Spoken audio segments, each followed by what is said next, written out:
approach, well, okay, well, if the universe is inherently meaningless based on free will and personal responsibility. Things are not that far-fetched and X-Men as we look at it. We have to look at it from a sort of shifted perspective.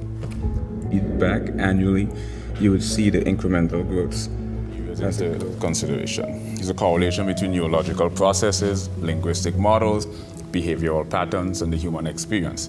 So what does all this mean?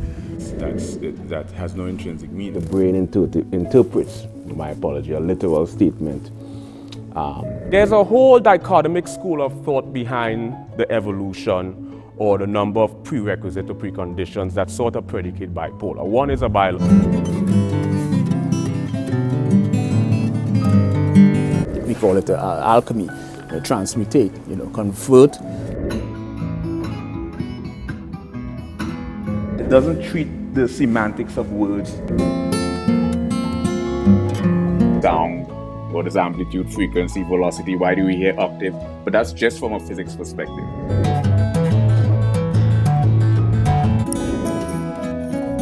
Like precognition, premonition, clairvoyance, retrocognition, lucid dream, extrasensory perception. Trajectory that occurs. We can cross-disciplinary, multidisciplinary, transdisciplinary, and interdisciplinary areas.